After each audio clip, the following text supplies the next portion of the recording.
Hey everybody, Stu here with Ukulele Zen with more tips on how to hold your ukulele properly so you can find the most effortless place to play from. Let's talk about sitting today.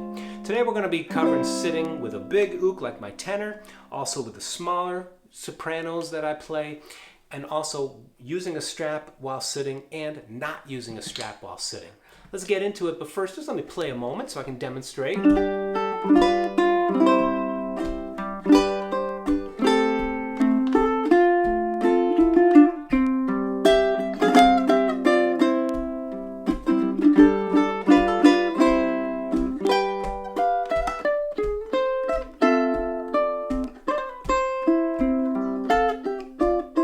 Bob Marley, No Woman, No Cry. And when I'm holding the ukulele sitting without a strap, I play it the same way I would play a classical guitar.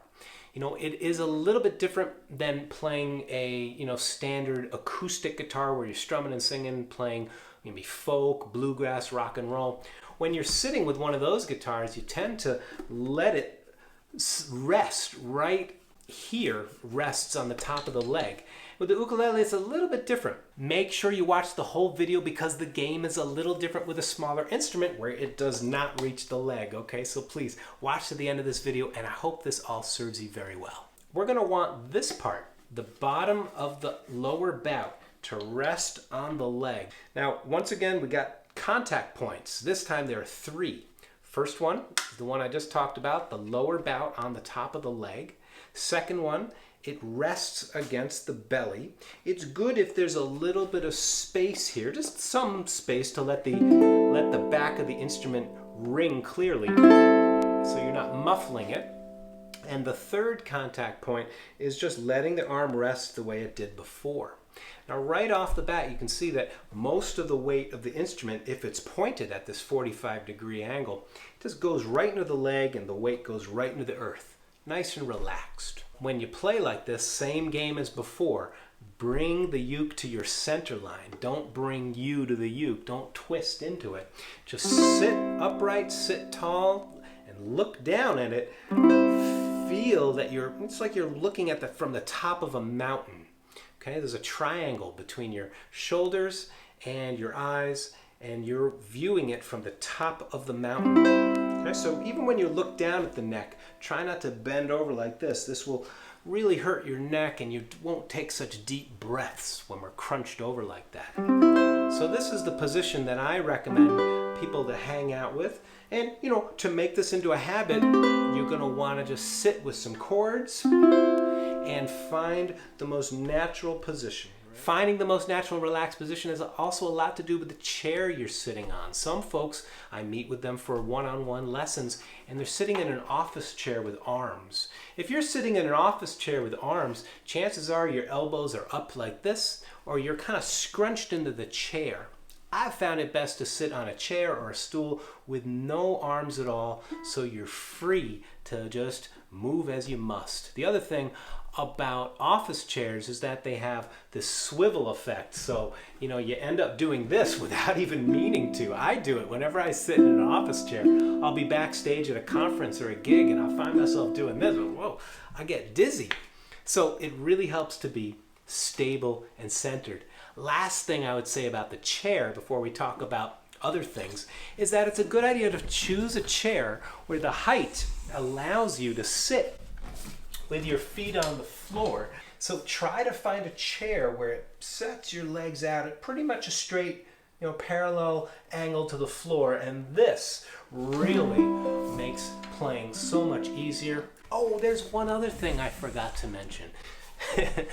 I don't mean to sound like your first grade teacher or nothing, but sit up forward in your chair. My sit bones are right here at the edge of the chair, not back. When you're sitting back in the chair like this, we tend to slump, and it's not only that we won't take deep breaths, but our arms just don't work so well. Don't take my word for it. See for yourself. Yeah, this is comfortable, and don't get me wrong, at the end of a hard day, a long day, it's great to kick back on the couch and just, chill with your ukulele. It's great, But when we're practicing and when we're working on something a little more challenging, it's a good idea to sit with your feet on the floor, your spine upright, And this will let you take deep breaths, and your body will just function in such a more economical way. Okay, so don't get me wrong, I love chilling. Okay, I'll sit back in my hammock and just play like that. I love it. But when it comes time to work, you're gonna want to sit forward in your chair. I like to play sitting with a strap because then if I choose to stand up, boom, I'm ready to go. I can walk around the room or, go make breakfast or something. Now, if you play a smaller instrument like my soprano size, you'll notice that this does not reach your leg. This is a super soprano, by the way. Super soprano means it's a soprano body with a concert-sized neck. So the neck's just a little bigger, a little easier on my hands. I'll put links to all my ukuleles down below if you want to check them out. Whenever I play seated without a strap on a smaller instrument, I just pretend I'm standing, I just do the same process. I find the contact points. There's going to be 2 of them, right here, and voila. Now, of course, everything I've shared in these videos is just suggestions. You've got to hang with these, make them your own, imprint what's comfortable for you in your body. Please take the time to just find your center line. It takes 5 or 10 seconds to just center, find your stance, play a chord, come to the moment, and watch what happens. The music flows in such a different way. And when mistakes come in, you might find that you're able just to laugh them off because you took the time just to come to your center. Don't take my word for it. Go on, try it yourself. I hope it serves you well. Wishing you and your family good health, many blessings, and I look forward to seeing you in another video soon. Thanks so much. Keep on jamming.